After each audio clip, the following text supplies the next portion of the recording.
Good afternoon, everybody. Welcome to the latest Bliss webinar. Thank you so much for sparing the time to join us today.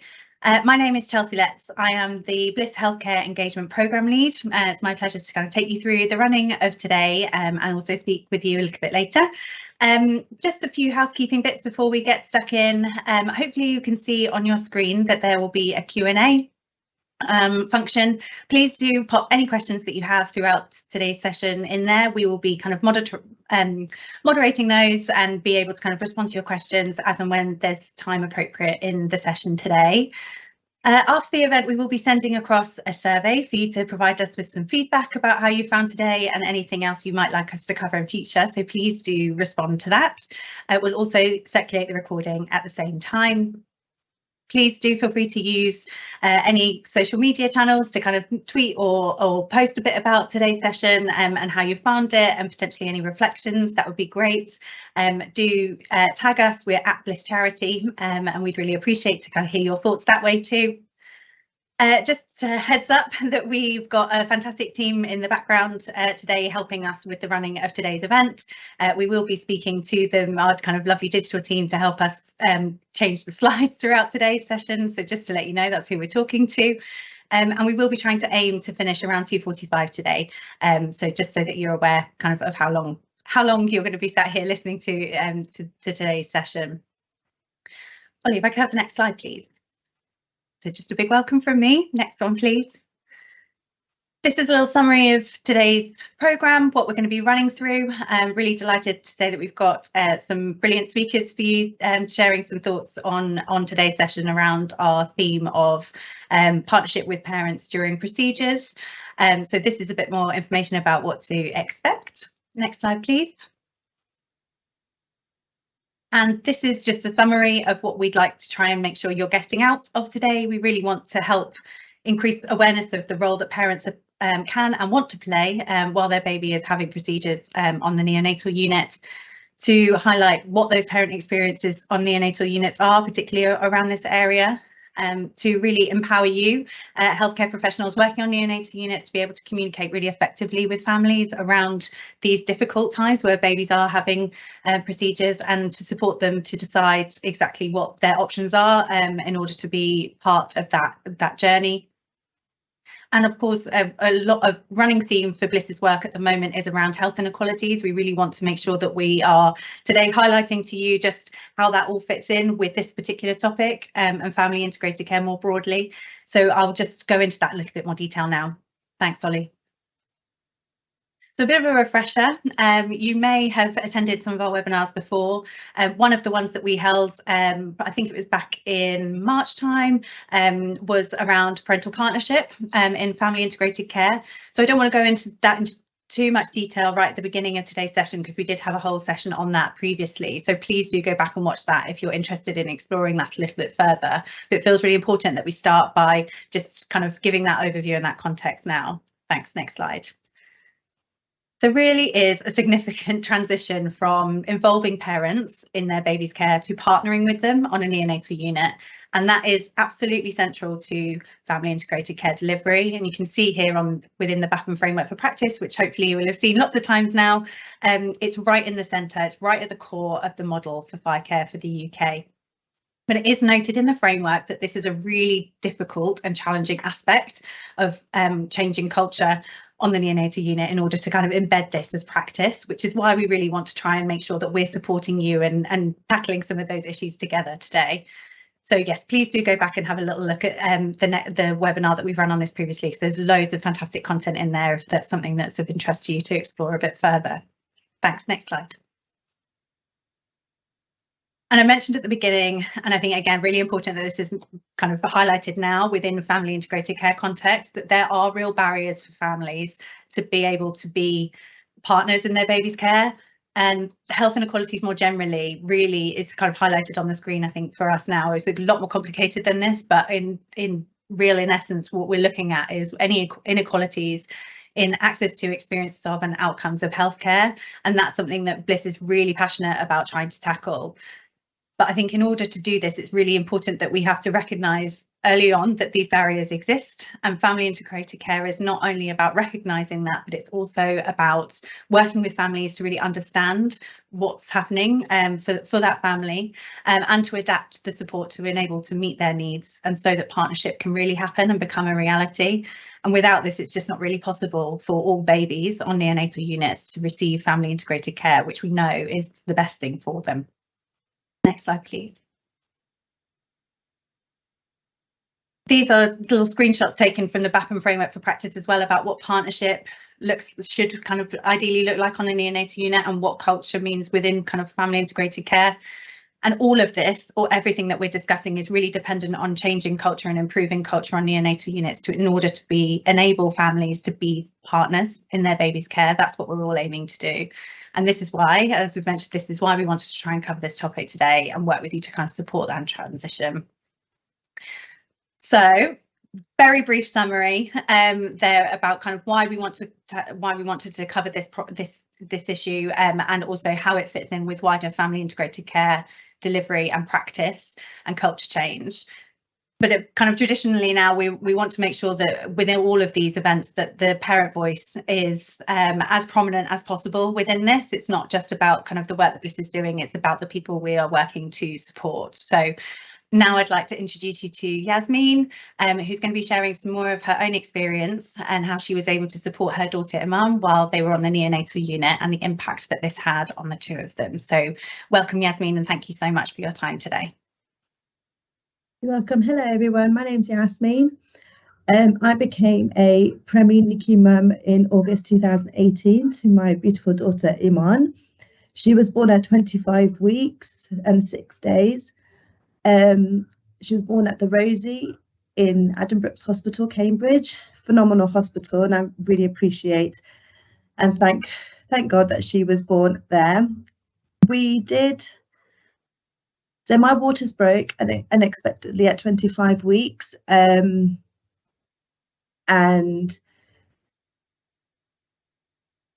I gave birth to her 6 days later. Gave birth to her in the evening of Tuesday, and she was whizzed away into the NICU.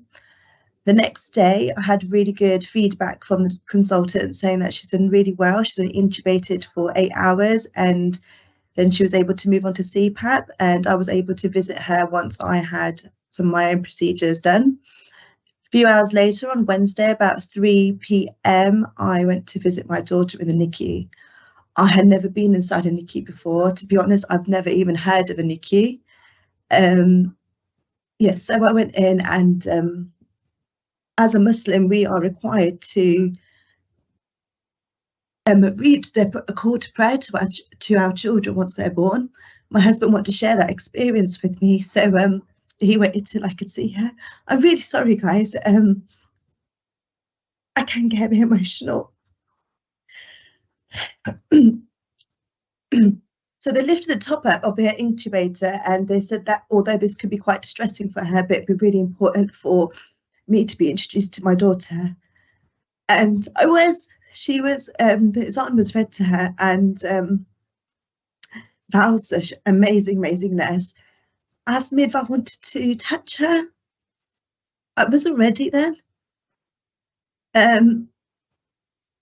It was the first time I'd seen such a small baby with so much tubes and everything around her. I don't think I was mentally quite ready. So after the Zan was read to her, I decided to just sit by her side and watch everything that's been going on. They explained to me some of the procedures, they explained to me what some of the tubes were. They explained to me that how important my colossum was, and if I can try and extract that for her. So I took on all this information while watching my daughter, actually just seeing how such a small baby is fighting through life, but with so much help. So the next day I went in with my mum and my husband and went to see her, and Valsa said to me, "Oh, Yasmin, you know, let's do skin to skin." Again, I've never even heard of skin to skin before, and I thought, oh, I can touch my baby. She goes, "You're her mum, of course you can hold her." And I was like, but how am I going to do that? And she was like, just sit on. They actually have really nice comfy chairs. So she's like, sit on this chair, relax, and I'll bring her to you. So she lifted the top up. She took some of the tubes off, put him on top of me, connected the tubes again, and then we had it. I was holding my baby for the first time, and Martha did say to me that that can be quite a stressful procedure for her, just the transformation from her incubator onto mum. So try and keep her as long as you can. And I did. I'd kept her there for 4 hours, and I just bonded with my baby, and I just had that real quality time with her. My husband came. He saw what was going on. My mum came. She saw what was going on. In between all this 4 hours, I had like 3 or 4 family members come, and they was as astonished as I was that you could actually hold a baby that is actually so small with so much going on around her, but actually the connection between mum and baby is so important. And I held him on every single day for 120 days that we were in hospital. Every single days. Some days for only a few hours, some days for 20 minutes, sometimes it felt like forever I was holding her actually. And it was always advocated on the ward that we should do skin to skin with our children. My husband was never comfortable in doing this. He only, when she became 3 months, that's when he decided that he would hold her. Actually, he never did skin to skin, but that was up to him, and we respected his decision. But just thinking about it now, I'm forever grateful for all those nurses that really promoted the bond that I have with my child, that the bond that we could develop as a mum at neonatal when we don't actually have a lot of control. We don't have a lot of control. The machines are doing a lot of things, the doctors are doing, the nurses are obviously doing their day-to-day procedures, but as a parent, you feel kind of helpless that actually what's my purpose to my child? But when you're going in every day and the nurse is like, oh, okay, we're doing skin to skin today, or, you know, do you want to change her nappy? Or one was, do you want to give her a bath? Like things like that. That made such a difference to me. That made such a difference to all the other mums that were there, as mums and dads that were there as well, that actually we aren't helpless. We may not be in medical control of our child, but we have the control of our emotions as well as our baby's emotions. Even to this day, she's 5 years old and she still likes to be held over here. So I guess it's just one of those things, like, you know, she just remembers and she just loves being held right to my chest. Being 25 weeks, I'm sure you can imagine in one hand a number of procedures done to her. She had several brain scans. She had a CT scan. She had an MRI scan. She had about 30 plus blood transfusions. She had a lot done to her. She had so many hearing exams as well because she acquired CMV on the ward. So oh, we've got a visitor. Sorry.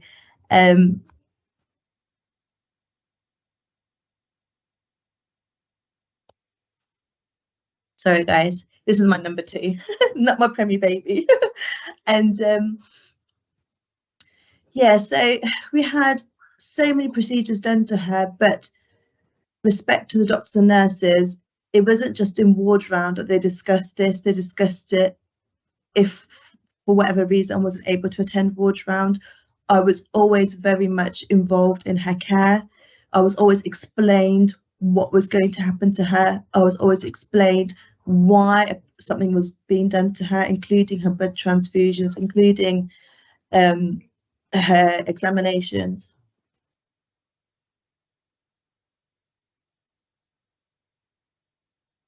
And she like I said, they explained everything to me.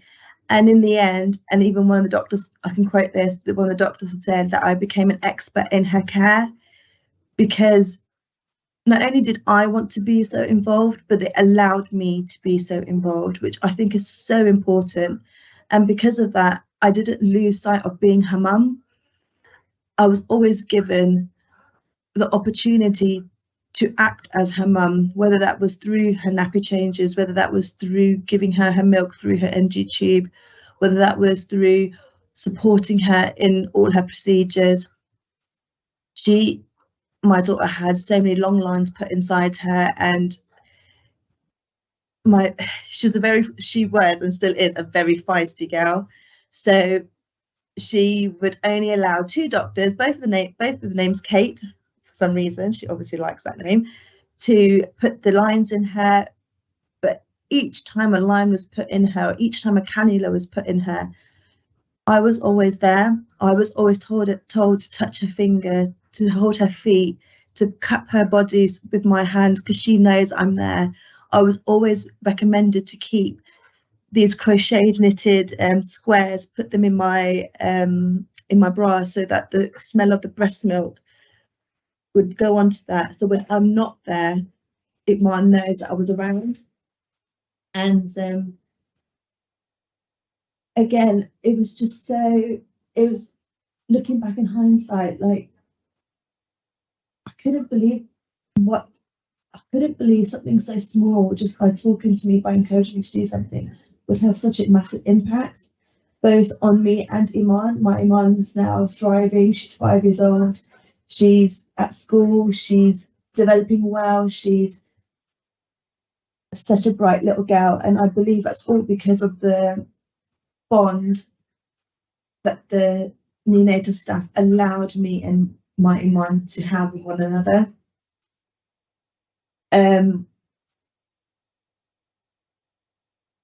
There were times there was one time actually when I did do skin to skin, and her SATs dropped and she had to be taken from me so that they could obviously, I can't remember the terminology now, it's been so long, but could obviously revive her. And that was a shock for me, but that is the reality of having a child in NICU.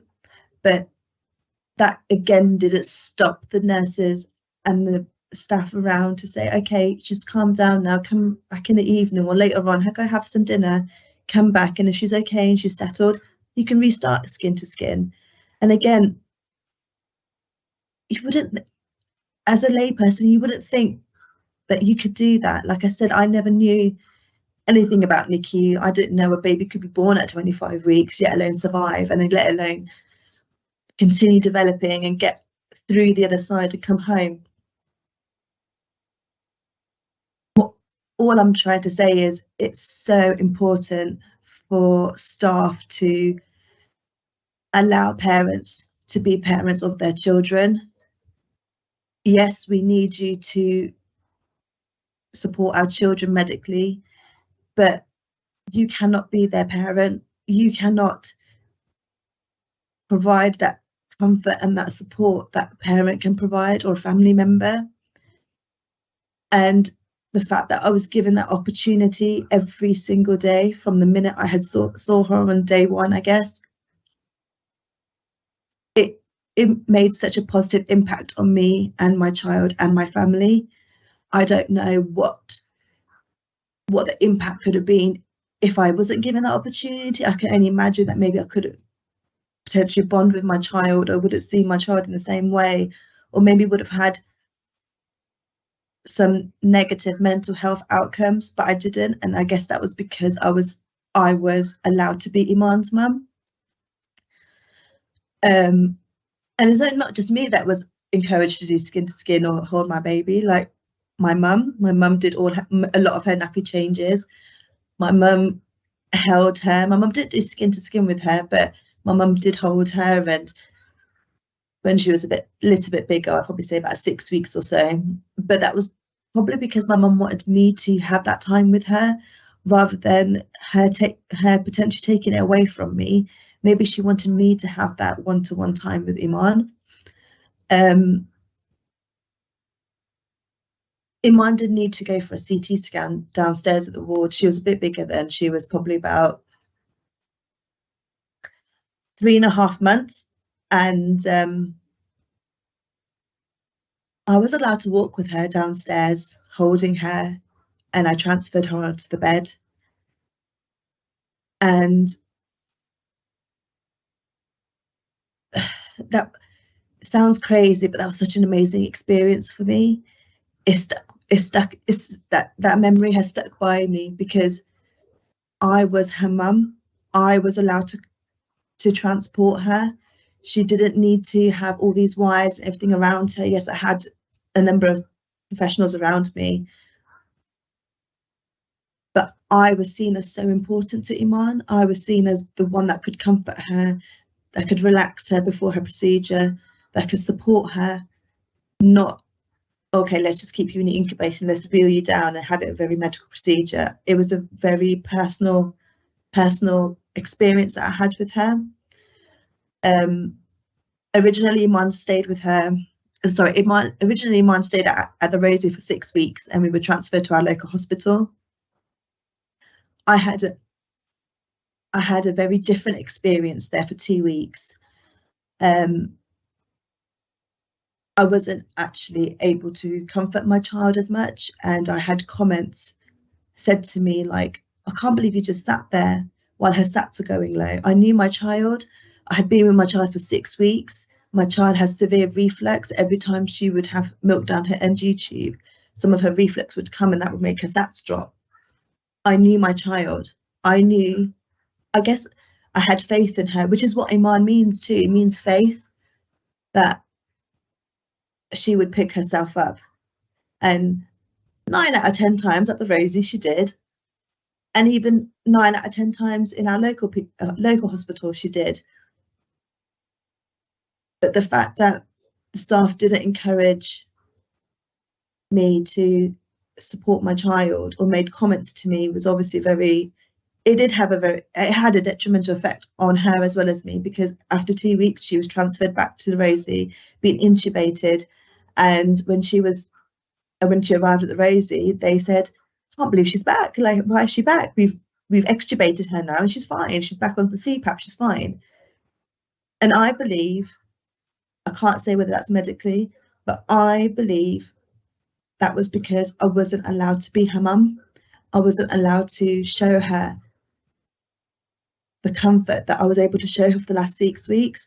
And maybe in those 2 weeks she deteriorated because she was like, where's my mum? Where's that support? Where's that comfort? I even used to I still kept those squares in my bra. And when we went back to our local hospital, I would put them around her, and I would go back after an hour or the next day or whatever, and the squares would be on the side. It could be because obviously Iman moved around, but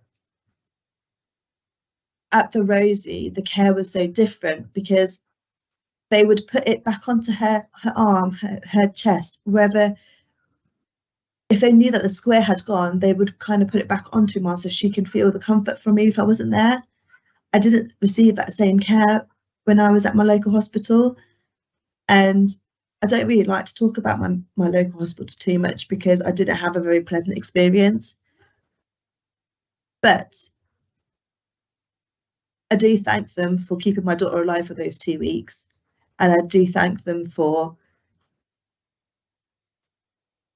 realizing that maybe she wasn't doing as well as she could have been, and she was transferred back to Rosie, and I'm forever grateful that she was transferred back there. And we stayed there for a further 2.5, 3 months.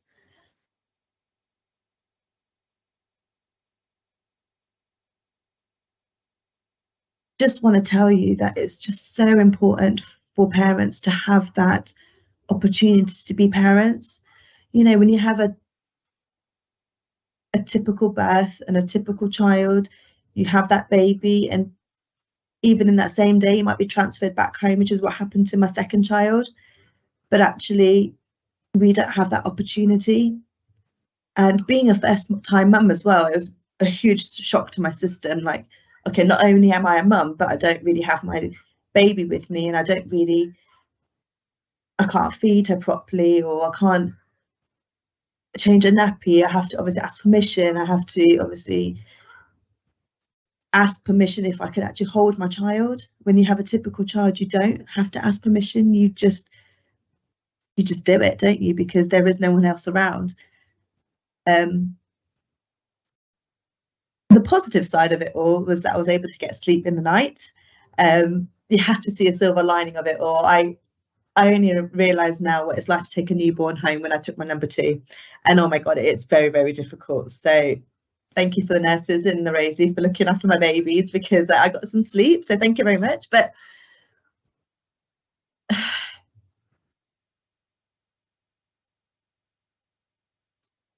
just can't stress enough how important it is for us to be seen as their parents, to have the opportunity to be their mum, to be their dad, to be their siblings, because ultimately, God willing, they will be coming home. And if that bond isn't developed in the hospital and is expected to be developed at home, it could be a lot harder when the stress of taking a premature baby or a sick baby is brought home, because there's a lot of other things that we have to account for because we haven't got the safety net of our professionals. So allowing us to develop that bond, allowing us to spend time, interact, be informed of everything that's going on with our children is honestly like winning £1 million. You just can't describe it. You can't describe that feeling. I became very picky with Iman's space. My mum was a seamstress, so my mum, for her 1 week birthday, she created her own incubator cover that's personalised. And I was a bit scared to bring it onto I was a bit scared to put it on top of an incubator, thinking, oh, like, is someone going to say something? Because usually they just have those really nice just blankets over. The staff were like, oh my God, that's amazing. Like, why did no one ever think of doing something like this? This is like a keepsake. And it's a keepsake. She has it on her bed now. She doesn't really understand what it is. And we show her pictures. She just thinks it's a blanket. So if that works for her. But again, just allowing us to kind of take ownership of our space as well. I bought loads of like blankets and muslins, and I like to decorate her incubator. She was there for Halloween, and we bought all these little knickknacks to put around, and we bought her a little Peppa Pig book that was all about Halloween, and we took pictures, and it was just so nice to be able to have my own space in a place that isn't our home, but the staff allowed it to make it our home.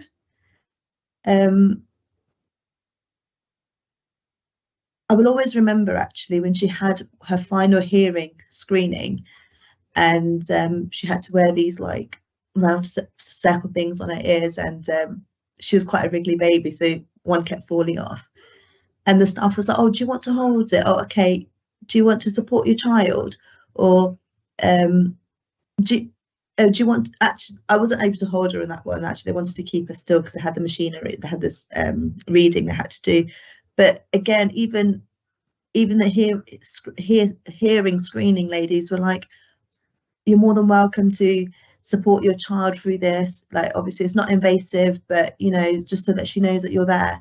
And again, all these little things is what had a huge impact. And I guess that's why I'm here as well today, to tell you that actually I remember those times.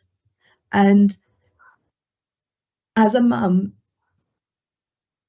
having a child in the NICU, but then having positive experiences come out of it, it's life-changing. And you become an advocate for your child. but in such a positive way, because you know if you were able to do it when they were 25 weeks gestation, 1 week old, 2 weeks old, 5 weeks old, if you could do it then when they're 3, 4, 5, 6, 7, there's nothing stopping you. And I guess I got all the tools from the staff at the Rosie. The Rosie staff gave me all the tools to be the advocate of a mum that I am today. And I am a great advocate for her, I tell you. We've had a few issues since then. So whoever's listening, whoever's watching, if you do have families with children in the NICU and that you are supporting, please encourage them to be a parent as they would if their child was at home. There is nothing quite like being a parent to a NICU child, because we have so many downs, but be the reason why we have all the ups too. Thank you. Oh, I hope I've covered everything. More than covered, Yasmin. That was incredibly powerful and incredibly moving. So thank you so much for your time today. We really can't thank you enough for setting the scene for so many of the things that we're going to cover for the rest of the session. I know it absolutely can't be easy to do that, and we could see that with some of the emotion, particularly at the beginning, but we are so grateful to you for having the courage to come today and share your story. So thank you so much. Yeah, I really don't think we could have painted a more perfect picture, I think, for some of the themes that we'd like to continue covering for the rest of the session. We are going to have the Q&A running, so please, if you have any particular questions for Yasmin, I think she's going to be around a little bit now, so she might be able to kind of respond to some of those via the Q&A if you have any particular ones for her. But I think for now, I don't think I can see any right at the moment. So just somebody's just said it was, hang on, here we go. Beautiful and perfectly presented. Thank you. So absolutely, totally agree with that. We now have a recorded presentation to share with you today. This is from Emily Hills. Emily is a clinical specialist neonatal occupational therapist at the Starlight Neonatal Unit at Barnet Hospital, Royal Free NHS Foundation Trust. She leads on developmental care, neurobehavioural, neurodevelopmental and sensory assessment and interventions. It's a mouthful, but obviously incredibly important, including follow-ups and discharge. She's going to briefly be exploring in this presentation how important our senses are, which I think again is just a really helpful context setting for why kind of within procedures, particularly parental touch and parental partnership is so important, and particularly how good actually general good sensory experiences are, particularly for babies while they're in a neonatal unit when they're subject to lots of painful procedures. So without further ado, we're going to share that presentation with you now.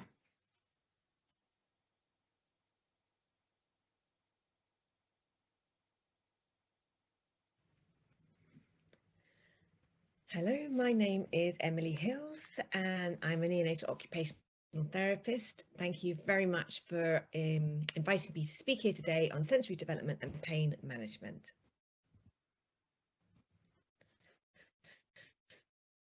So as you know, we have 8 sensory systems. So we have the 5 senses we obviously learn about at school, and for reasons best known to the world, we don't learn about the other 3 senses as well. But so we have touch, and touch is there for discrimination, so I can find my keys in my pocket without looking. It's there for pain protection, it's there for regulation. Proprioception, the receptors are in our muscle joints and capsules. They tell us how much force to apply to anything, how our body feels in space. So it enables me to pick up my coffee and get it to my mouth without throwing it all over myself.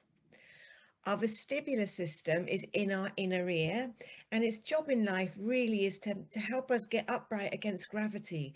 It tells us when we're moving, when we're not moving. It really helps with vision, with balance. We use it again for regulation, discrimination. Smell, our receptors are in our mucous membrane, and smell is kind of an exciting sense because it goes straight off to your limbic system, so the emotional memory part of your brain, which is why smell evokes such strong memories. Taste, our receptors are in our tongue, inside our cheeks, in our epiglottis and our esophagus, and they enable us to, combined with smell, discriminate 5 different types of flavors. So you have sweet, sour, bitter, salty, and umami. Hearing, our receptors are our, our ears, our outer ear, our middle ear, and our inner ear. And it enables, again, it's there for protection. If there's a loud bang in the room, do we need to go and do something about it? It's there for discrimination, so it enables us to tell the subtle differences in each language. And it's there for regulation, and you will all love different types of music to help excite you or calm you down. Vision, our receptors are our eyes, and it's our last sensory system to develop.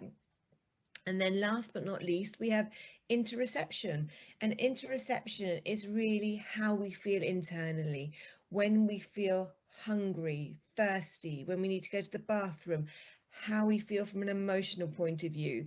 It's kind of the new kid on the block, even though we've discovered it about 100 years ago. And it is hugely, hugely important in terms of parenting and co-regulation. And I hope you like our 8 little fairies to represent each of these 8 sensory systems. So we're designed to develop in 360 degrees of fluid. We have little lanugu hair on our skin, and as the mother walks along, that amniotic fluid stimulates the lanugu hair. We get a lovely flexed, tucked posture where our hands come to the middle and we can push against the uterine wall and get feedback. That's my arm and that's my leg. From a movement point of view, we feel the mother's movement as she walks along, and we don't experience much gravity at all until the end of the last trimester. Taste and smell we put together as chemosensory because it's the air molecules that are going to separate that taste and smell. But we're experiencing sweet flavors that's influenced by the amniotic fluid, and the amniotic fluid is influenced by what the mother eats. From an auditory point of view, the mother's voice is the primary sound. Everything else is buffered. It's not quiet in the womb. You've got mother's digestive system, her heartbeat, the slush of the amniotic fluid, but there's not that sudden on-off of unexpected noise. Vision, it is dark. Now, again, towards the end of the last trimester, you start to perceive some light, and that is thought to help with your circadian rhythms and starting to be able to tell between day and nighttime, which will help with growth. And from an interoceptive point of view, everything's on tap. You don't have to, you go hungry or thirsty or cold, and you're in where you're meant to be. So your interoceptive needs are just perfect. Now, if life throws a little bit of a curveball at you and you are born early and you end up on the neonatal unit, the sensory environment is now suddenly dramatically different. And just looking at these pictures here, and we continually start to think about this and think about ways to improve it. And many neonatal units are moving towards that birthday cuddle, the delivery room cuddle, which will give you that optimal sensory environment. But neonatology is a relatively new profession, and we have become pretty brilliant at keeping little people alive. And now we just really need to think about the sensory environment, because we do nothing in life without our senses. Our senses drive everything. And if we flip it and wire it completely differently, it impacts. And so we all know that the best place to sleep and grow a brain is in your parents' loving arms. And if you take nothing else from this short presentation, just think about the wonderful benefits of skin to skin. But in this little picture here, we can see from a tactile point of view that no longer are you in this warm aquatic environment, but instead you have nasal prongs in, you have a cannula on your hand, you're most sensitive around your hands, your mouth and your feet, and actually that is where we'll come at you in order to survive. From a proprioceptive point of view, someone has tried to do beautiful side lying, but he's flipped onto his back a little bit. And so no longer you haven't got that lovely flexion, comfort, alignment, pushing against that uterine wall. Taste and smell is going to be predominantly alcohol gel, plastic. From a movement point of view, you're now on a static surface with a whole lot of gravity. From a visual point of view, people are often putting lights on so that they can see. From an auditory point of view, you're no longer in this buffered environment. Sounds are going to be on, off, and flipping and constant. And from an interoceptive point of view, you are no longer in your parents' loving arms. And we know that if we're not little horses, we don't give birth and go galloping off into the distance. We give birth and we're meant to be held in our parents' loving arms. And that is how your brain is expecting to develop. Now, you might well have seen this slide before. It's a really helpful slide from Dr. Bobby Pineda and Terry Inder and their team, but it really helps look at how your brain develops. So we see at that 25-week mark, your brain is a smooth gelatinous substance. It's got to do all its proliferation, migration, myelination, cortical folding. It has to increase in weight by 400%. It's going to do the same from term and to adult. It is a little bit like imagining it's like Play-Doh. And every time we open the incubator doors, every time we touch the little person, we are impacting on their sensory world. So out of sequence sensory input impacts on brain development. So we really have to think about the quality of our touch, the noise, the sound, the movement experiences. They have to be done in a neuroprotective way based on the baby's unique behavioural cues.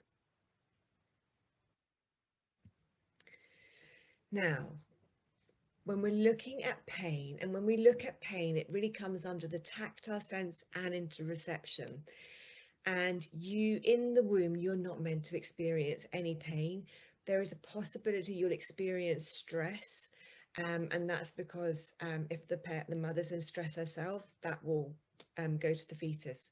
But you shouldn't experience any pain. And unfortunately, to survive on the neonatal unit, you are going to experience pain.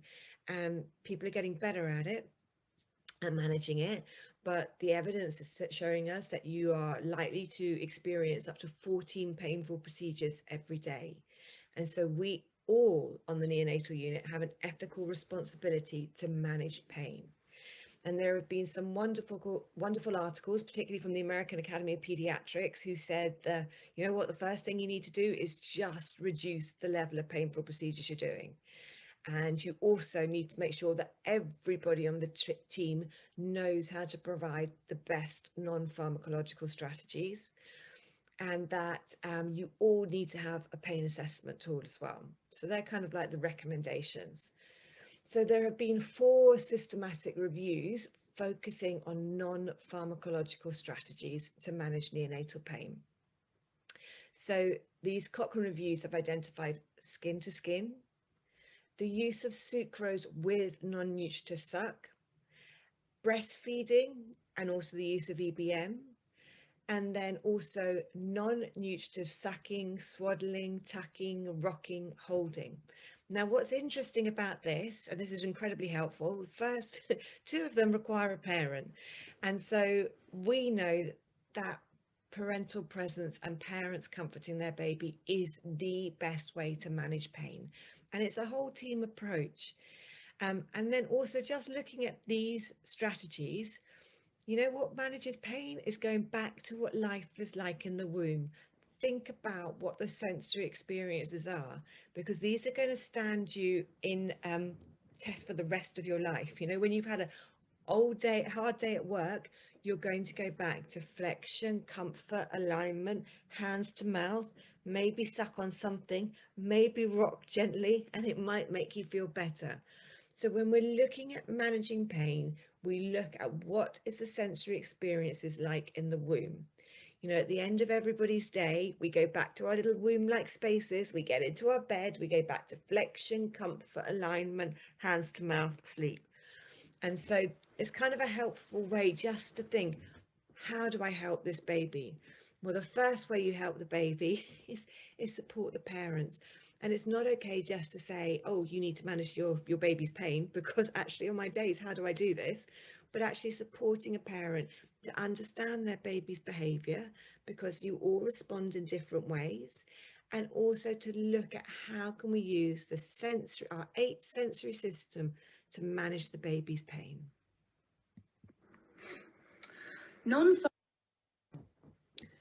So what can we do to help? Well, life is always better with 2. It would be impossible to do a procedure and manage someone's pain at the same time. And there are times when that happens, but life is always better with 2. So to have one person do the procedure and then the parent, and if the parent isn't present, then having someone else, whether it's the nurse, the therapist, another doctor, it doesn't matter, supporting that baby. We're then going to have to really be aware of babies' behaviours, because everybody responds differently to sensory input, and so we need to watch those subtle changes in autonomic. What's the heart rate like? What's the colour like? Are there any tremors or twitches? Does this little one like to have their hands up to their face? Do they like to hold on? Do they like to foot brace? And we're going to pace the whole procedure based on the understanding of the baby's behaviour. Then we're really going to have to look at the sensory environment. So first of all, what is the environment like? If it's kicking off in the room, if there is a new admission, it's going to be really hard for the person to do the intervention, for the person supporting the intervention, and for the little baby. So make sure the room is calm, that the lights, we have natural lights or dim lights, and if somebody needs to put lights on, that the other person is shielding the lights away from the baby. We're then going to look at the sensory input. So sudden sensory input is not nice for anybody. Doesn't matter what age you are. So we don't want to be just launching in. We want to give some preparation. So we're going to first talk, and then we're going to start with a hand hug. So starting with those slow, still hands, and just giving that little person a chance to know something is about to happen. So first talk, then touch. Then we're going to use what is life like in the womb. So life in the womb is flexed, tucked, in the middle, and that last trimester in utero, you are sucking 750 millilitres of fluid every day, and sucking is going to be calming for the rest of your life. So we use that. So sideline can be incredibly helpful. Make sure there are some really nice nested boundaries so you can push against the wall and get feedback. If having non-nutritive suck and giving EBM on the dummy, so you've got that sweet flavour as well, and sucking will help that baby cope. And the whole way through, you watch what your baby is saying, you pace, and you go back to still hands if it becomes too much. Now, it's really important that we work as a team together, that we spend time with the families, that we spend time with our colleagues, looking at our sensory systems, looking at how we regulate, and looking at how we can manage pain together. So just to finish off, it is everybody's ethical responsibility to manage pain. We know that parents are the best comforters for their baby's pain, but we also know that it's not a straightforward thing, just rock up and support your baby. Parents need support in what they can do, the baby needs support, and the team needs support, working how to work together as a team. We know that it is most comforting to go back to what life is like in the womb. So think sucking. So whether you are using EBM and your neonatal unit might be part of a beautiful project looking at golden drops or liquid gold. So having colostrum or sucrose in skin to skin with the mother or father's voice is going to be the most comforting environment.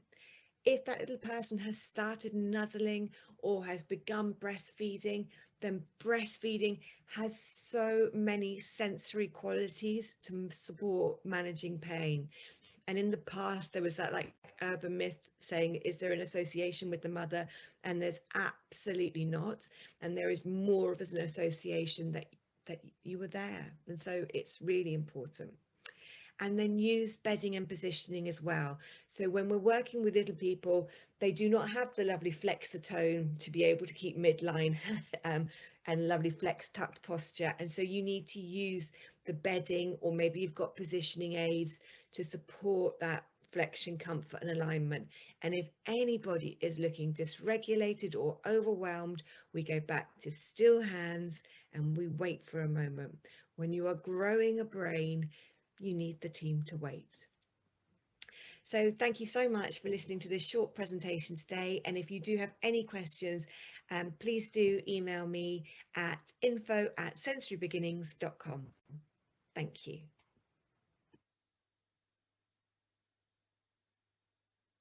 Huge thanks to Emily as well for that presentation. I hope that was helpful. I think it really follows on beautifully from some of the themes that Yasmin was mentioning from her own experience. Just really clearly outlines some of those scientific evidence for why supporting the baby senses is so vital. And I think very clear from Emily's perspective that parents should have a key role in preventing pain, but also providing comfort for their baby while their baby's on a neonatal unit. So big thanks to Emily for that. I'm now really pleased to welcome Annalise Hopkins, who is our Information and Support Manager at Bliss. She's going to be sharing some more information about a recent project that Bliss have done on this particular topic, which we'll hope will help kind of drive this forward kind of for future families, and also kind of providing some more support and information for staff too. So Annalise, over to you to share a bit more. Thanks, Chelsea, and good afternoon to everybody. That's been fascinating so far, and I hope leads really nicely on to me talking very briefly about a project that we've been running through Bliss, which is called Parental Touch. And just to give you a very, very brief history, in 2019, we started working with the University of Oxford to support them with some research that they were doing to measure pain in babies during procedures while they were on a neonatal unit. Obviously, a very important topic. They wanted to look specifically at the impact that parents had, so the levels of pain that babies felt, if parents were there and if parents were not, and that was the research that they were looking at doing. It was supposed to be a 3-year project. COVID got in the way, so unfortunately it's taken a bit more time. But as part of that, we were able to, from 2001, actually develop it further. So we worked with them on the research project originally, but then in 2001, the University of Oxford had some funding from the Wellcome Trust. And the funding was very specifically around translating essentially what they were going to do with the research and how to translate that into really tangible, more public-facing materials. So we then started working with them again. And we were working with Professor Rebecca Slater, who's the Professor of Paediatric Neuroscience at the John Radcliffe Hospital in Oxford, and with the rest of her team, who have opened their research up and welcomed us very warmly in order for us to be able to produce some tangible materials at the end of it. So we wanted to obviously add the parent voice to that research. Research is one thing and it absolutely serves a purpose, but we wanted to translate it effectively into and illustrate it with parent voice. And it's taken 4 years, but the research is very, very nearly ready to be published. So that will be coming out soon. Next slide, please. So as part of this project, I just wanted to talk you through, whenever Bliss run information projects, we co-produce them from the very, very beginning. Co-production is a really important part of the way that we produce our materials. So co-production, for anybody who might not know exactly, is essentially talking to the service users from the very, very beginning. And the two service users for this piece of information are the parents and the healthcare professionals. So we put a survey together that went to both. I've just taken the answer from one question of each. So one of the questions was to parents. We had 191 parents who answered this, and the question was, were you told about the effects of parental touch can have on comforting your baby through uncomfortable or painful procedures? And the interesting figure there is that 86 of them were not.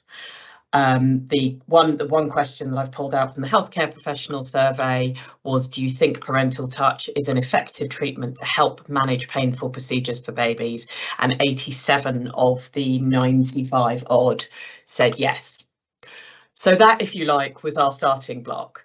We know that healthcare professionals understand the importance of parental touch, and yet there are parents who still don't know that they are able to touch their babies in the way that Yasmin illustrated so beautifully and powerfully earlier on.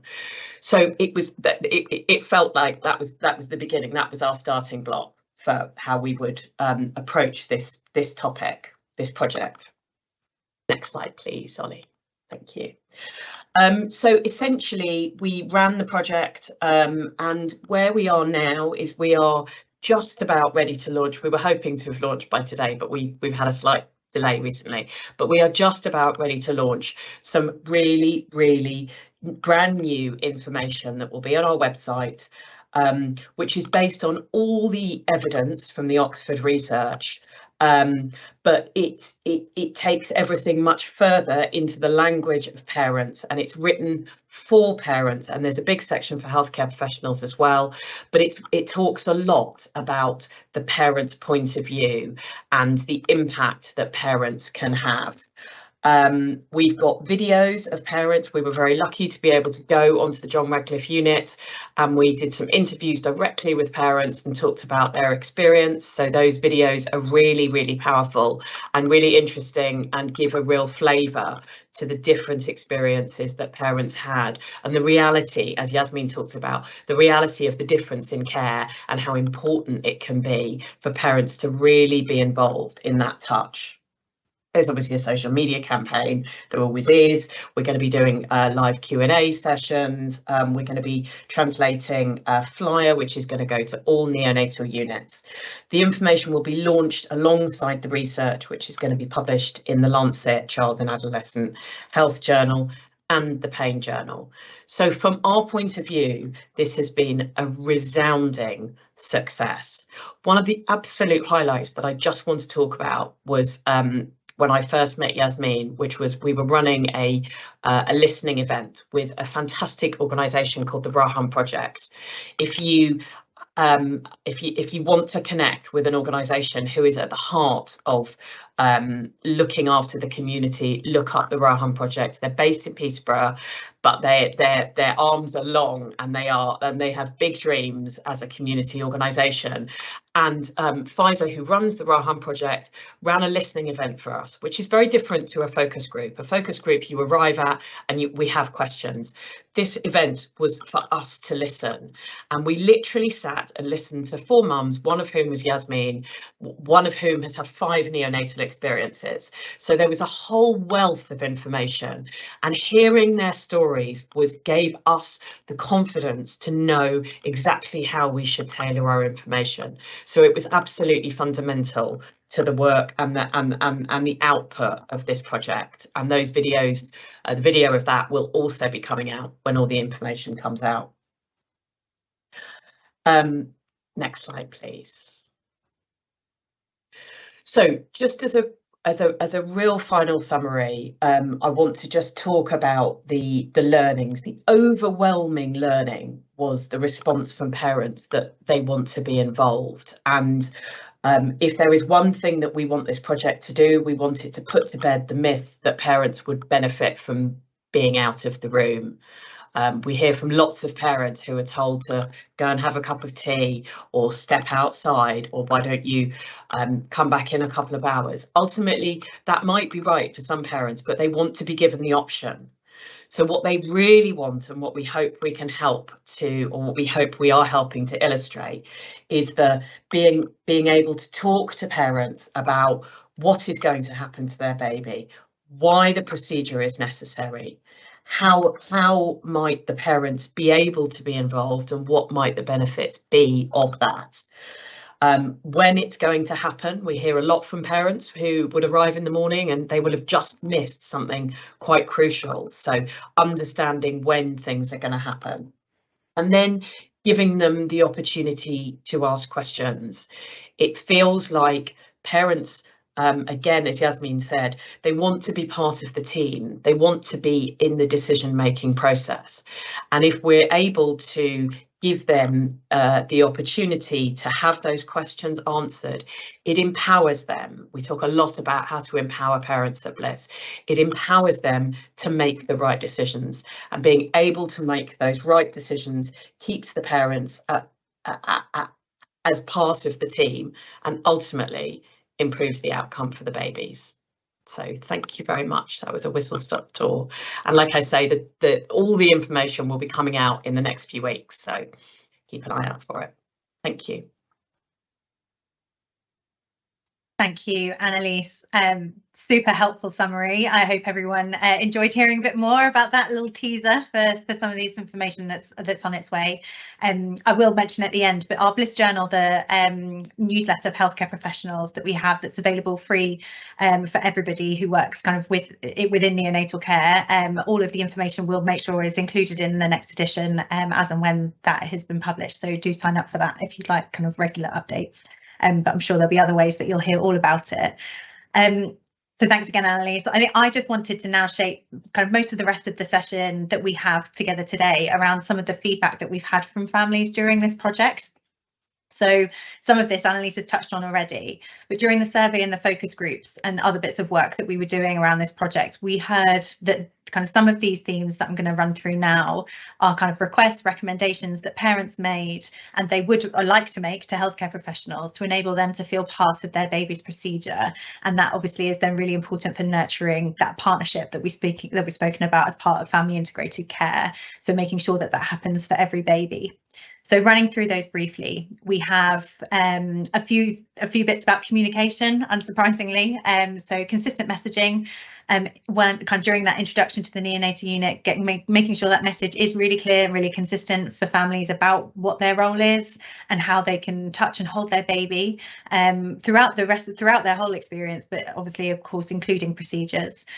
Making sure that those conversations around procedures do happen and that there's an objective outline of what that procedure is, and so that families really understand why it's happening and what that involves, and that there's plenty of opportunity for them to speak with staff, and that again they can explore what that role for them is within that, and so that they can also feel comfortable to express the wishes that they have around their baby's care. Next slide, please. So continuing on with that, we have other bits around involvement, so involvement of both parents, making sure that the whole family is considered, that it isn't just about the mother, that there might be some elements of repeating yourself, but that is really important. Parents need different types of communication and different kinds of support, and we want to make sure that we're supporting the whole family. Involvement in schedules, knowing when that procedure is going to take place. Annalise just mentioned it comes up quite a lot that parents might not be able to be there for a particular time, but understanding what their availability is might in some instances enable them to be part of their baby's care and if they want to be, particularly for a procedure. And having a choice. Ultimately, a lot of it comes down to this, making sure that they have all of the information and the support that they need so that they can make a really informed choice about their role in procedures without any sort of influence either way. So there's a lot here and we only have a short period of time left. So we are just going to touch on some of these in a little bit more detail, but I'm conscious that we could probably run a webinar about each of these individually. But hopefully it will give us a bit of an opportunity together to just reflect a bit on those and what changes might be able to be implemented on your neonatal unit or within your region, and to kind of address any inequalities that might fit into all of those things. I mean, they definitely come up within all of those different elements, and so that we can all try to support partnership as strongly as possible on the neonatal unit. So I'm going to start a little bit with communication. So Ollie, if I can have the next slide, please. And as mentioned, inevitably it comes up when we're talking with families about how we could improve how we can support and improve their experience on a neonatal unit, or kind of, I think probably with most things in life generally, communication, it really is the heart of making sure that partnership is really there. I think without good communication, partnership just isn't possible. So we've got quotes on this slide from various different Bliss projects, fairly recent ones from families, which really demonstrate how different inequalities can really influence the consistency of the message that families receive. So we obviously, with consistency, that messaging does need to be open, fairly frequent. It needs to be really clear, and an element of kind of supporting that consistency might be thinking about how to record what's been said, when, by who, to who, and to just make sure that everybody on the unit, everybody is part of that care team, understands kind of what information has been shared and who that's been shared with. And we have to recognise, in terms of consistency, that there will be certain biases that do affect how consistent that message is for all families. So we did a project fairly recently, 2021, looking at neonatal care through a young parent lens, which hopefully you'll know a bit more about. That's on our website if you would like more information about it. And the research just showed that there was a huge kind of clash of the families being completely underprepared and under-supported while they were on a neonatal unit. And 1 in 5 of those young parents in our research actually said that communication on the neonatal unit was not clear. That's not necessarily specifically around procedures, but I think that will definitely be part of that experience. And we've got a quote here, which I think kind of does illustrate this quite clearly. So I feel as a young adult, they need to try and reword things in easier terms. I felt they messed up telling me one thing, then another. Still to this day, I'm not sure what they did to my daughter.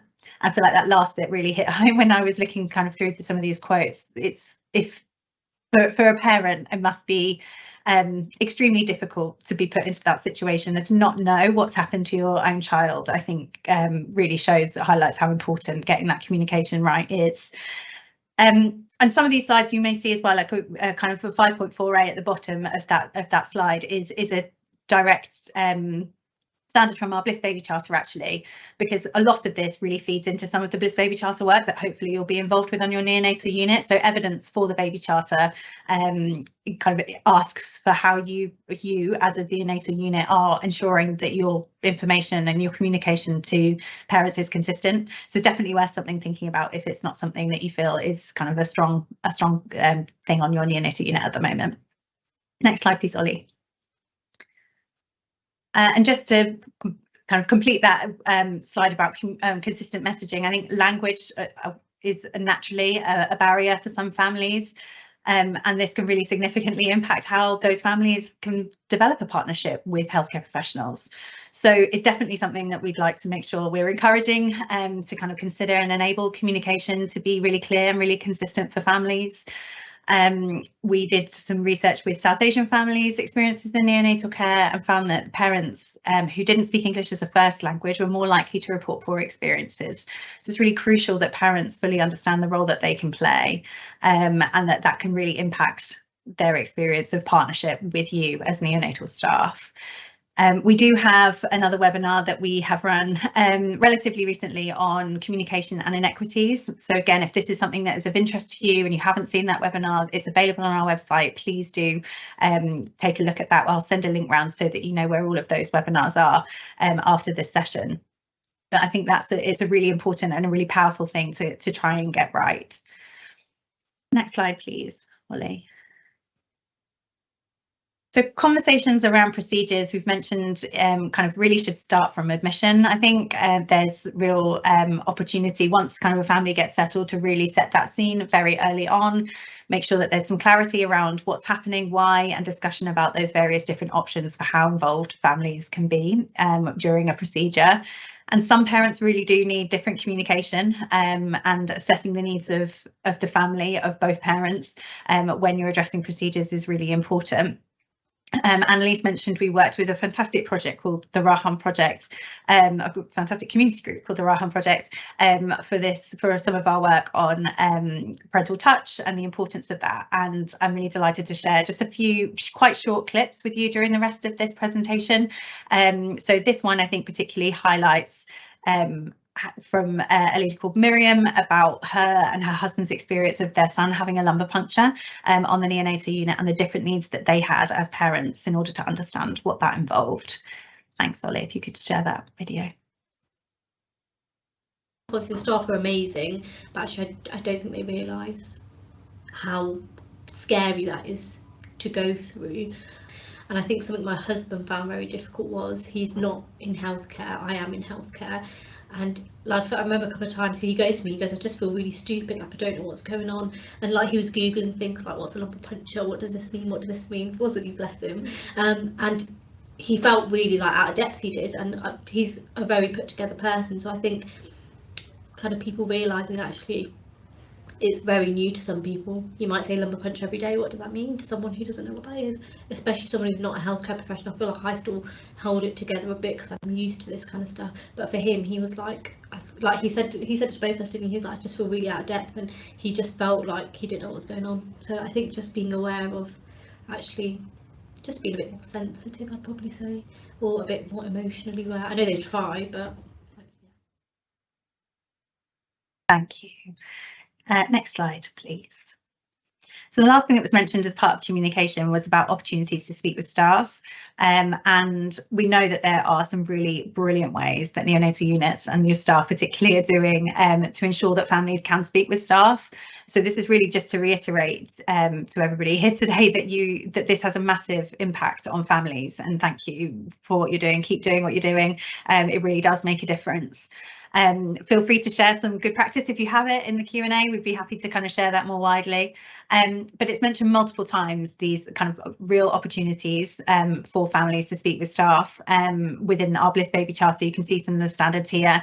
So getting this right will really help to support that journey to accreditation and that step towards family integrated care. So kind of in summary, making sure that those opportunities and the communication is sensitive, honest, timely, that there is an involvement of an MDT, and that getting that consistency right when you're involving more people is really important. But having that multidisciplinary team can make a massive difference. Providing a key contact for families, ensuring that they are the first to know what's going on with their baby. All of this supports partnership, and all of this is embedded in the Bliss Baby Charter. So I definitely really recommend kind of going back and looking at some of those standards. All of this will really help to support making sure that the family can clarify what their role is on the neonatal unit, to enable them to discuss what's happening with their baby and express any wishes they have in order to be able to be true partners and joint decision makers for their baby's care. So really top line information there, kind of sharing that around communication, and maybe we'll delve into that in a bit more detail at a future event. But I now wanted to introduce you to my colleague Maya.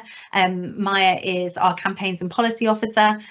Some of those other recommendations that we were speaking about before have been grouped, and this one particularly is about maximising involvement, ensuring both parents are involved, and also considering schedules to enable parents to be present as and when they can. So I'm going to hand over to Maya to share a bit more about Bliss's work, or kind of Bliss's findings, particularly on these topics. So thanks, Maya.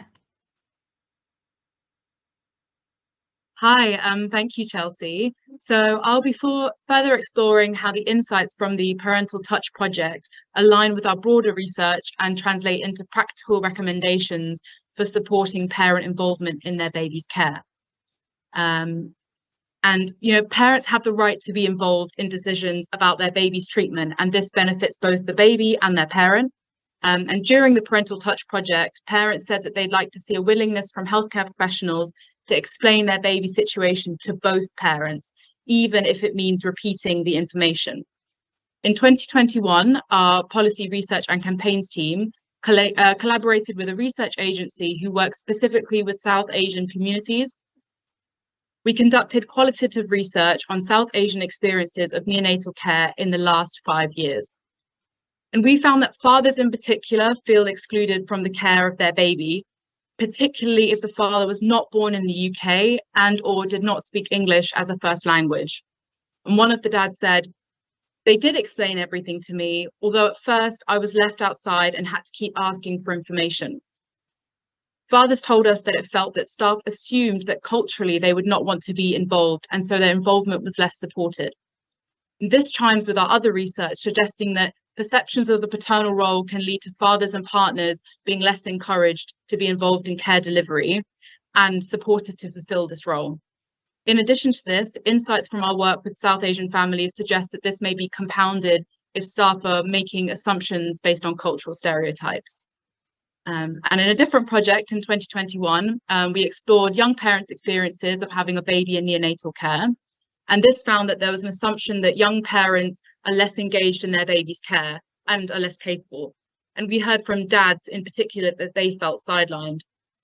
And there's one quote there that says, one father aged 22 when his twins were born said, "It felt difficult because the medical team were more focused on the mother rather than both of us together.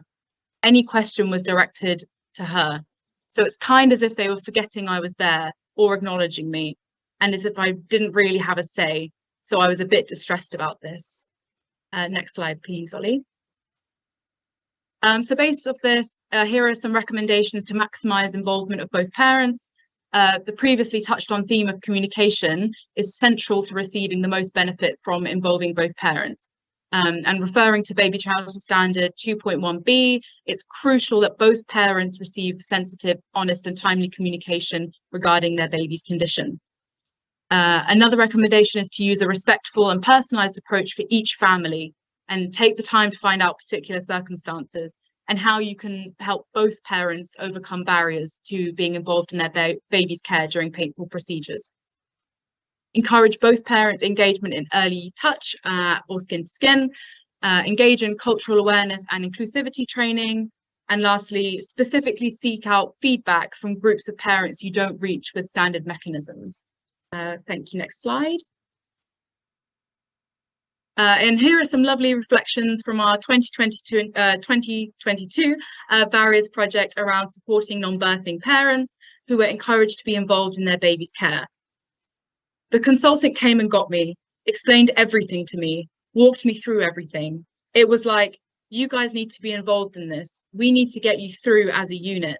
There's no point getting your baby through out the other end if you don't get out the other end as well. They were really good. And another parent said, the nurse was a really big advocate for us, saying, you are allowed to touch your children. You are allowed to hold your children. You are the father. You can see their notes. Next slide, please. And now I'm going to play a short video with the Raham project, the grassroots organisation mentioned earlier in the webinar. And this video is part of a larger one in a series created for new information and resources around parental touch. And in this clip, a mum reflects on how important it was for both parents that the dad could be by their baby's side during a lumbar puncture procedure. Please play the video.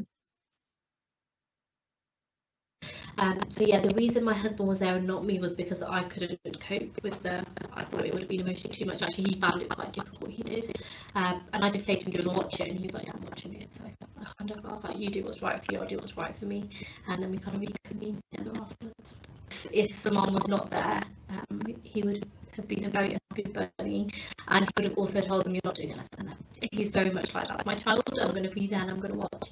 And I was just feel like it's a bit intense, but he was like, no, I'm going to watch. But again, it was emotionally quite intense. I used to hate going on to iTunes here and like make them cry and think I could soothe him. I can imagine he probably cried quite a bit then. So I'm glad I was not there. I think maybe in hindsight, would I have been there? Maybe, I don't know. I think if I was feeling physically a little bit better, I feel like I could walk and move a bit, so maybe I would have been there, but I'm glad I wasn't there. I was given the choice, but I was very much like, you're taking this emotional burden, not me.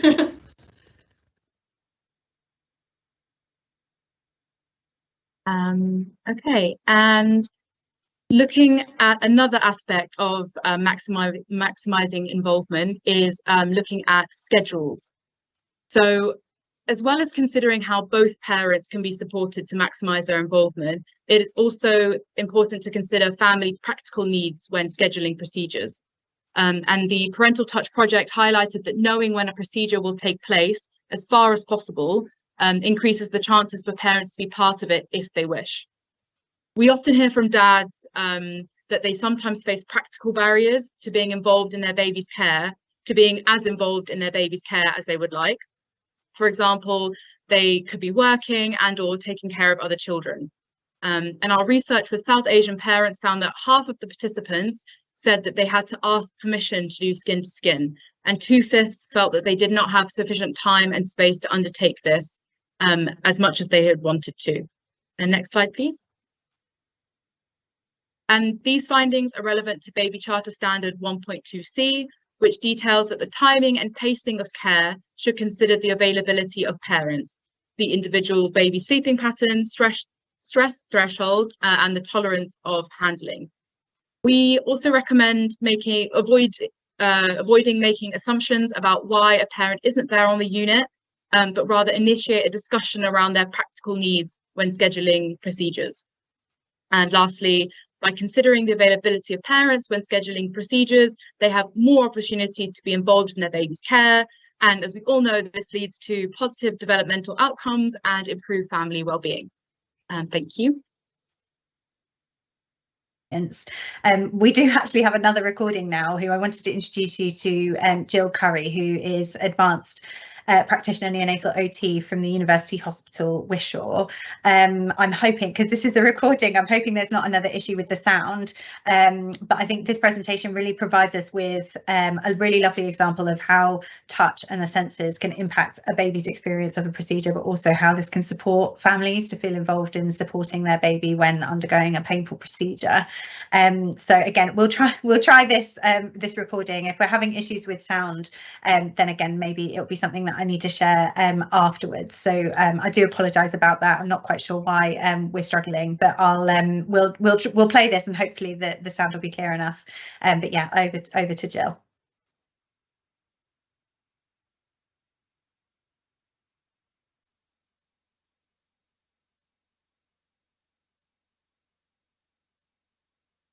Good afternoon, everybody. Sorry I can't be with you this afternoon. My name's Jill Curry and I'm a neonatal occupational therapist.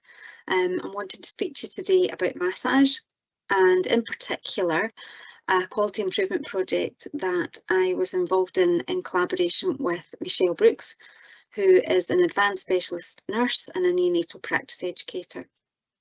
And our project looked at the use of massage to reduce pain and stress for preterm infants. So we both work at the University Hospital Wishaw, which is a level 3 neonatal unit caring for the smallest and sickest babies in Lanarkshire in Scotland. And my first point is a bit about why massage. I think as adults, we all know we think of massage as a bit of a treat, it's a luxury, but it certainly always makes us feel good, makes us feel relaxed, and it's something that's pleasurable. So this was something I was very interested in, and I think if you look at my favourite picture on the right is this little baby that we managed to catch a photo of mid-massage with a beautiful smile on her face. And I think when you look at that, I think, well, why would you not massage rather than why would you massage? So we know our preterm babies are often exposed to a lot of procedural touch, which is unavoidable, but at times it's uncomfortable and painful. And our babies tell us they feel pain. They tell us with facial grimacing, they frown, sometimes they put their hands up to their face or they put their hands out and that it's just too much. And when we think about a preterm baby, their brains are not fully formed, they're still developing, they're still growing. And so that consistent levels of stress is not good on the developing brain. And touch. We know positive touch is very important. We know we do it for skin to skin and it's very good for attachment and bonding. And I think when I first started doing massage, this was something that the feedback I got from parents was that it certainly helped with bonding with baby. That's one of the listed benefits. As I say, that parents were giving me the feedback that they felt more confident with touch. The research says that it can decrease pain and stress, improve feeding, improve weight gain, and improved longer-term neurodevelopmental outcome. As an occupational therapist, there are published practice guidelines for OTs working in neonates. These were, the second edition was just published last year. And they've added a recommendation that it's recommended that OTs facilitate the provision of positive touch and infant massage, which was obviously I was delighted about. but certainly it meant I have completed post-registration certification for using massage, and I've been using massage in the unit for several years now. So we decided on a quality improvement project, which we started in late 2020, and set our aim that by May 2023, all the eligible babies would be offered massage to reduce the pain and stress associated with ROP screening. We obviously had to think about how long would we massage the babies for. We began to record what is their pain scores with a neonatal pain, agitation, sedation scale for babies that were going to receive the ROP screening. And we did start with a trial baby and got feedback from those parents. So if you're not familiar with retinopathy of prematurity, it has no signs and symptoms when it develops in a newborn baby, and if left untreated, can lead to vision loss and blindness. So the only way to diagnose this is through an ophthalmologist doing a screening test, an examination of the eyes, and the babies that are eligible are born at less than 1,500 grams and less than 31 weeks gestational age. And it's something, as you'll see from the two photographs, a lot of parents don't want to stay to watch this screening being done, and a lot of the staff are aware that the babies react to this, as you would expect, and sometimes babies can be quite unsettled for the rest of the day. So eye drops to dilate the pupils are put in several hours prior to the ophthalmologist coming, and then he uses an anaesthetic eye drop so that he can use his equipment. And the standard pain relief is oral sucrose and some containment. So we continued with that, but obviously we had introduced massage as well. So the babies that were eligible were babies that were over 31 weeks gestation, preferably over 1,200 grams, and clinically stable. And just to say, all the photographs that I have, the parents have all consented to us using them. That was a baby having massage. This is a mum who I always like to have a parent there. It's nice to have mum's hands on, even if I'm doing the massage. So the protocol was that massage is preferably done an hour before or after a baby's feed. You don't want them too hungry, and we don't want to make babies sick. So it's also carried out, it was approximately, the aim of our project was approximately within an hour of the screening. As our project went on, we realised we could actually extend that time, but that was our initial aim. And the pain scores were taken prior to the procedure, during it, and within 10 minutes after the screening. So I adapted the method slightly that I had been shown because I didn't want to disturb particularly small babies within their incubators. So I would position babies on their side. I would massage their back, their top arm and top leg for approximately 10 minutes, but always making sure that I was responding to the baby's cues. The staff check the monitors and check their respiratory rate, heart rate, and any cues from the baby that they've had enough, then I would stop or I would alter what I was doing. And just a wee note that I did use oil to facilitate massage. This is just to let you know what this scale is, because I'm going to show you some graphs of the results that we got. So it's the neonatal pain, agitation and sedation scale that is already used. It was on our BadgerNet system to show us you're looking at behaviour, facial expression, and it gets the babies get a score, and it's 0 to 10.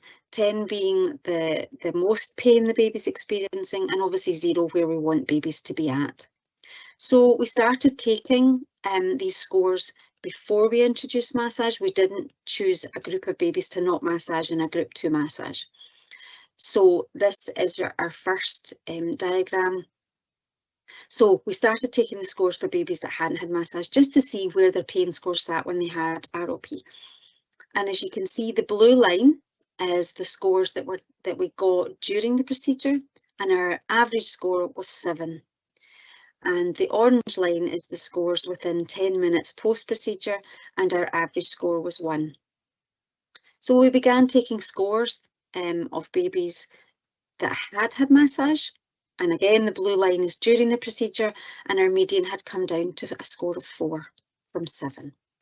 And the orange lines are the scores post-procedure, and as you'll see, the median came down to 0. So within 10 minutes, the majority of our babies had a score of 0. So these were very promising and very positive results that we were obviously delighted about. When we started the project, we didn't know what results we would, or outcome we would get.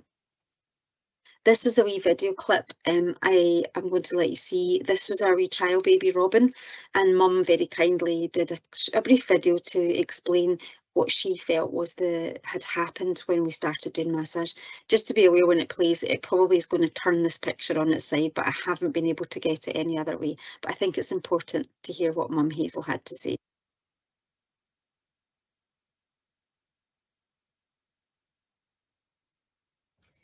So Robin was born at 26 weeks, and before the massage started at 32 weeks, she would be unsettled after an ROP treatment.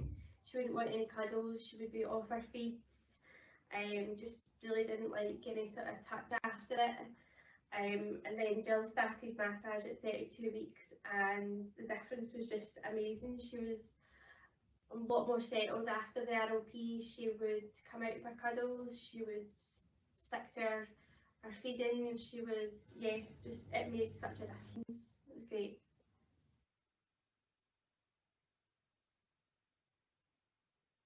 So obviously really nice to hear. I'm just going to show you a couple of slides. This is a family I'm working with just now as a wee case study, and this is baby S having some skin-to-skin time with mum. He was born at 27 weeks and 3 days, and the family are actually transferred into Wishaw from another unit. And so I had explained to the parents that was going to use massage prior to ROP screening, and at this point in time baby S was intubated. So both parents were present and keen to be shown how to do massage. I explained the method and I advised that we would look at cues. So this is a picture of S, not during massage, may I need to add, but you can clearly see he's got his hands up to his face. Could be that he's just shielding his eyes from the light, or it could be that he's saying, I've had enough, but this wasn't during massage, but just to show that this is what baby's cues can be. The neonatal nurse had held because of his respiratory support, it needed to be in position. Again, I massaged, this is not him during massage, this is him within his incubator.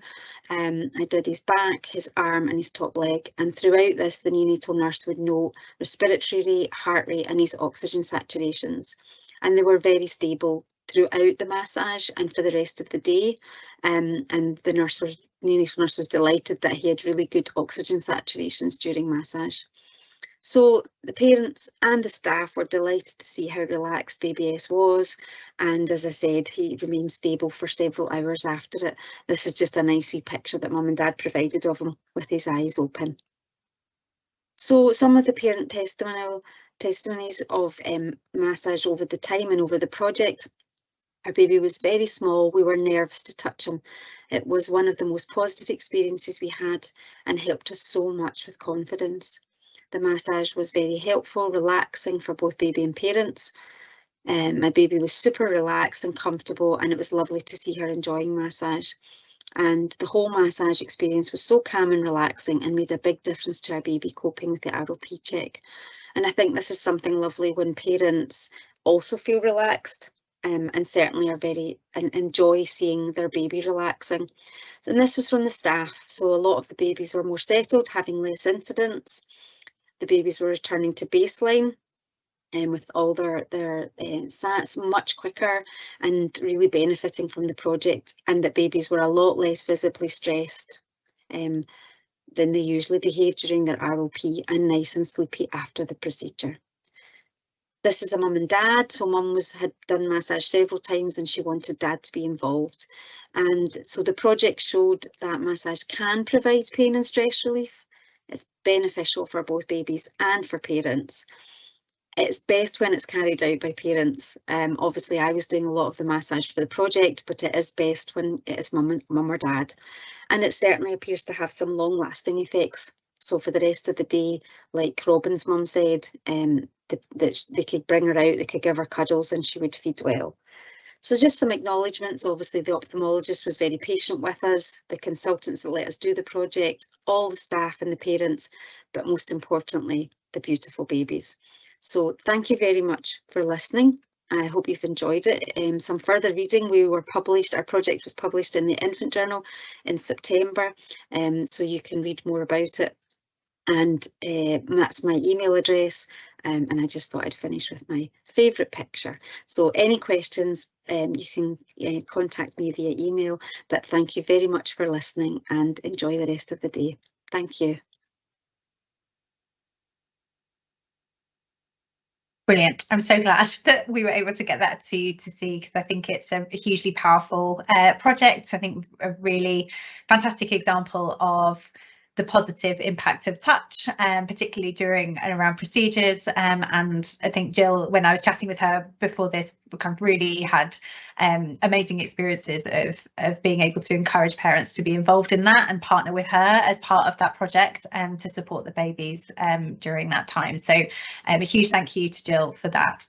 I appreciate that we're kind of now coming up to the time I mentioned at the beginning we'd like to close, but I think now that we hopefully have our tech working, I'd really like to kind of go back and show you the recording that we've got, the experience we had from Anna about kind of her experience of having her daughter on a neonatal unit and the importance of having a choice, which just illustrated that really clearly. So I think we'll try that now, and then we probably will have just a couple of minutes. There's been a couple of questions that we do want to answer before we wrap up, so please do bear with us. We should be done by 3, definitely before then, but yeah, we'd like to just make sure that we can try and show you this if we can. Thank you so much.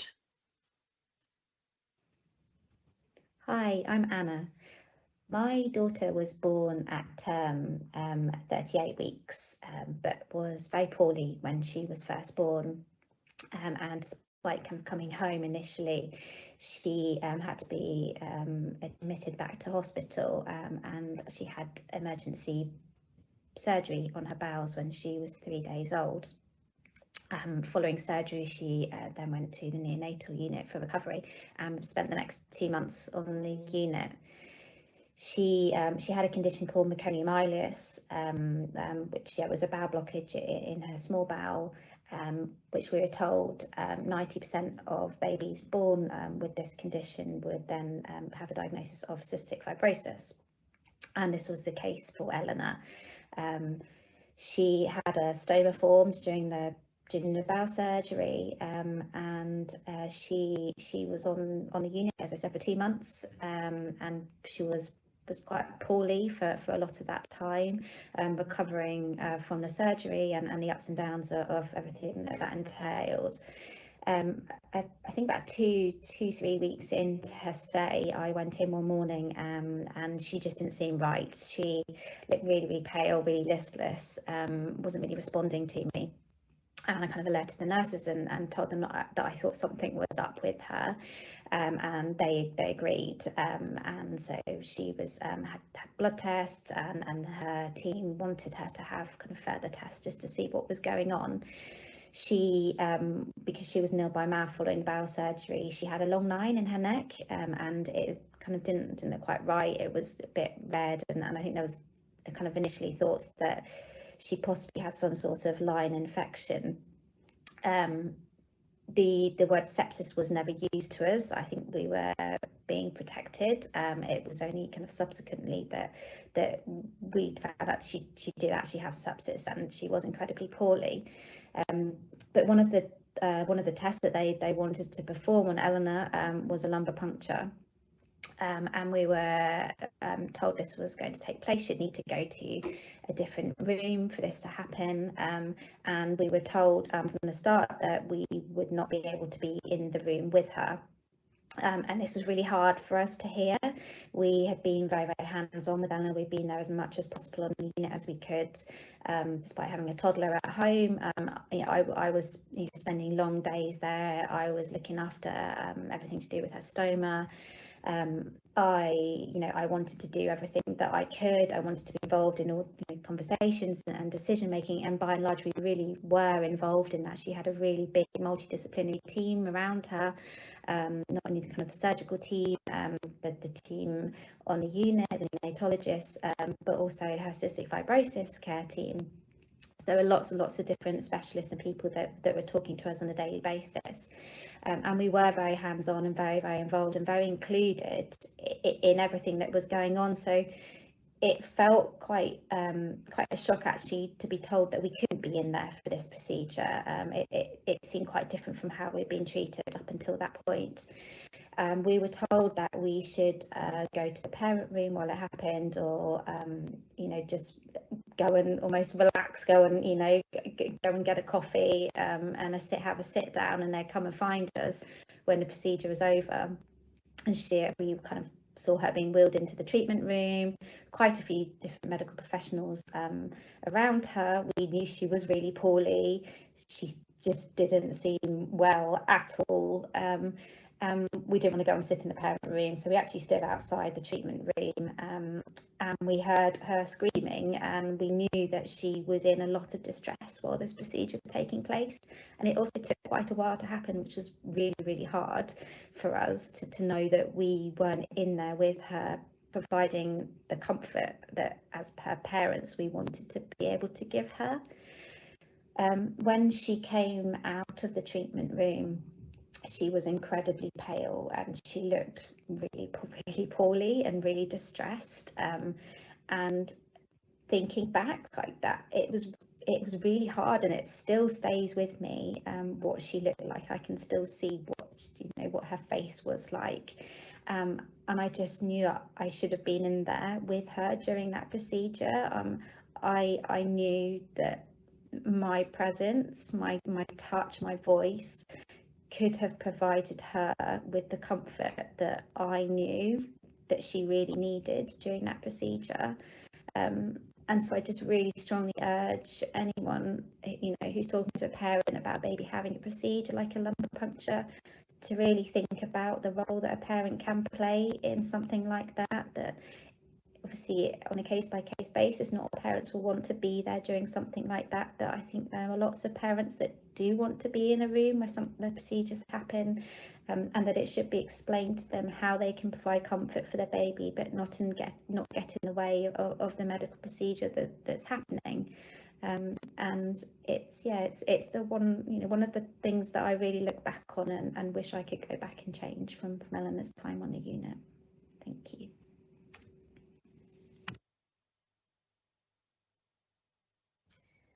Great. So obviously, Oh, sorry, we're now playing you all the videos, having not been able to do that before. Thank you so much to everybody for coming and for bearing with us during those little technical issues at the end. But I'm really glad that we were able to show those. So big thanks to our team here for getting those up and running so that we could show those videos. That does bring us to the end of our webinar. I think it really now has ended on a really poignant note about just how long lasting the impact of a neonatal experience and a specific moment in that neonatal experience can be for a parent, and how important it is that all of those things are kind of taken into account and thought about, which we know is really tricky when there's so much going on day to day on a neonatal unit. So, but I hope that's been useful to kind of reflect on from a parent's experience. So that's kind of a summary, I think, of where we are. I think there are a couple of questions that we did just want to respond to from the Q&A, so thank you for those. One was about whether Bliss recommends training around cultural awareness for staff, and the short answer is yes, we would definitely recommend that. I think the more we explore and kind of delve deeper into family integrated care and what the reality of that is for all neonatal families, the importance of that kind of being culturally aware and having a real understanding of what the barriers might be to families on the unit just becomes more and more important. We don't have any kind of specific training that we would recommend. It might depend a bit on your own experiences and your communities in your region, but do reach out to us if you have any particular questions you want to explore that with us a little bit more. We'd be really happy to talk with you about that. So thank you for that question. It's a really important one. Another that's come through was about Bliss volunteers, and actually I'm going to hand over to Annalise, who's still on the call. Annalise and the team actually manage our Bliss volunteers, so she'll be able to give you an accurate update about that. Thanks, Annalise. Thanks, Chelsea. And yeah, it's a really great question. People who have worked on neonatal units for a while will know that pre-COVID, we had what we call Bliss Champions, who were volunteers who are highly trained and go on to units and can provide emotional support, can provide signposting, can provide a listening ear to families.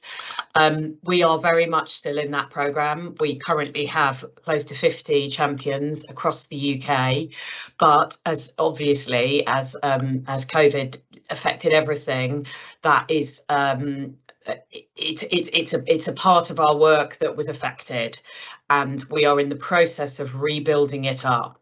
What we do have in the meantime is online champions. I totally appreciate that that's not the same thing as somebody walking around, because it entails a parent being active, so a parent actively seeking support rather than somebody walking around and offering it. I totally understand it's different, but it really is a very, very good alternative. We have just done mailings to every single neonatal unit, so if you haven't come across a big box of stuff from Bliss in the last week or so, please do look out for it. It includes copies of various publications. It also includes a poster signposting people to the online Bliss Champions.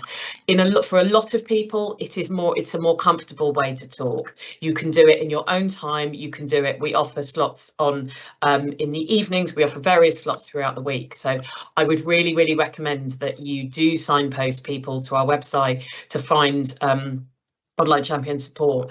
And just in terms of the physical champions, we're working on it, is probably the best answer. There's obviously resourcing issues too. They have very, very distinct training and very thorough training that we put them through, and lots of supervision. So it takes a while for us to get cohorts through, but we are working on it. And do contact me if you're from a unit and you're desperate to have a champion. Please reach out. You can email me or email Chelsea and she can pass information on. We really love to hear from you about anything that we can do to help, so do please contact us. Thank you.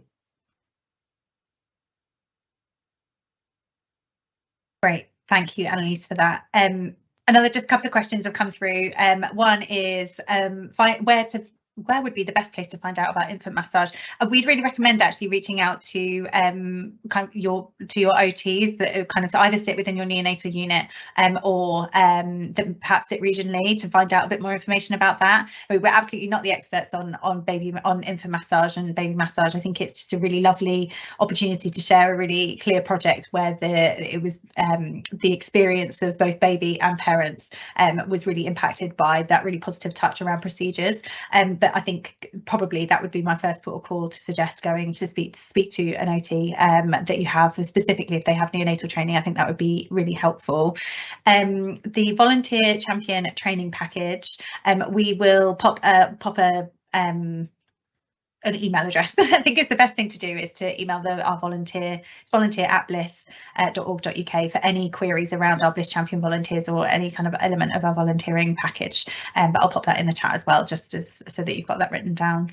But yeah, and reach out to me directly. Hopefully you'll have kind of my information from signing up to this webinar. So do feel free to do that about any questions, and I can always signpost you to the best person. Thank you so much for your questions, super helpful. I think I just want to kind of summarise what we've done kind of over the last almost now couple of hours. So thank you again for sticking with us. But I hope it's been a really useful opportunity today to just reflect on parental partnership and that within the delivery of family integrated care, and how that can be reflected in those moments where babies do have procedures on neonatal units during their stay, and what that parent role is, how important it is for families, for the babies. And we'd really love you to take away any kind of considerations about how to communicate effectively with the parents, how to maximise their involvement, and to give them any opportunity to make a choice about how involved they are in those procedures and in their baby's care. That's ultimately what we want to try and support you to do. So we have to make sure that the family's needs are met in order to develop that partnership with them, and to ensure that every baby can actually receive family integrated care and that includes tackling any inequalities that may face, but we know that that is going to give them the best chance. So we hope that that's been a useful opportunity to reflect on all of those things. Loads to think about following the last couple of hours, and we will continue to do events like this. There seems to be definitely an interest in that, so we want to continue to work with you to unpick some of those challenges. So watch this space for more events, more information all around this kind of topic.